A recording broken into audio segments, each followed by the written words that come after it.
Wednesdays here on the program, we like to put the spotlight on the farm women's group, Common Ground. Common Ground is a group of farm women who want to be a resource for consumers who want to know more about how their food is grown. Joining us now is Susan Littlefield. Always good to have you here on the show. Oh, I enjoy it. Good reason to come to Lincoln. Yeah, then you can do a little shopping. Do some errands. No, I'm going to go work in our office here in Lincoln. But yeah, that's a good idea. That's a good idea. I may have to work some of that in this afternoon. Perfect. You're here to talk about how you can have agriculture in your life. Yeah, you know, I think we're so busy. We're sports, we're dashboard dining, we're doing all of that stuff with our family, and it's like school's out, but the learning shouldn't stop. So I think it's a great way as parents that we can incorporate agriculture into our kids' lives every day, whether you're putting the food on the plate in front of them and talking about it, or doing like a grocery store challenge. When my kids were little, I used to say, okay, today we're gonna learn about pomegranates. So we would find the pomegranate in the grocery store and buy some. Then we would look it up online to see what a pomegranate was, how it grew, how you eat it, what are the things you could cook with it. And I think that's a fun thing that you can do is to challenge your kids. Pick a fruit or a vegetable or a meat cut that you've never had or never tried and try to do that.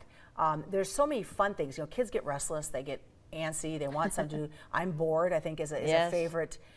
Get some mason jars and get some heavy whipped cream. Give the kids the mason jars and let them shake the living daylights out of those mason jars so they make their own butter. Okay. Wow. Yeah. And then you can talk about, you know, where butter comes from, how it comes from the cows. And there's so many resources that are out there for us as parents and just as consumers in general to continue to learn and expand our knowledge about what's a huge economic part of Nebraska. Yeah. What about doing like a garden or having chickens?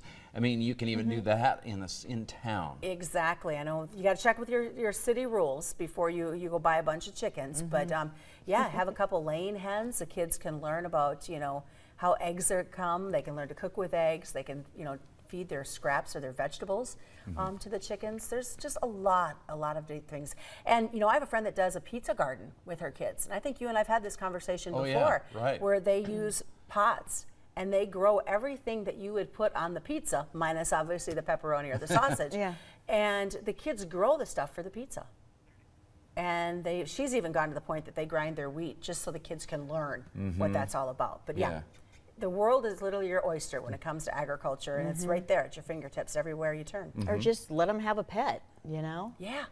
And the other thing I would say is when you're teaching the kids, you know, we talk about rain and we worry about, you know, rain for our yards, rain for our gardens. This is a good opportunity as well to talk to your kids about agriculture and how farmers rely on the rain. And right now they might be struggling because we're not getting the rain that we need. Yeah. There's many ways to learn about ag, even if you're in town. You know, whether you're in the country or in town, you can learn about it. So go to the grocery store. Let it open up your eyes. All right. And you're sticking around. You have a recipe for us. Oh, it's a fun one. You're going to love it for the show box. Oh, okay. Thank you. Yep.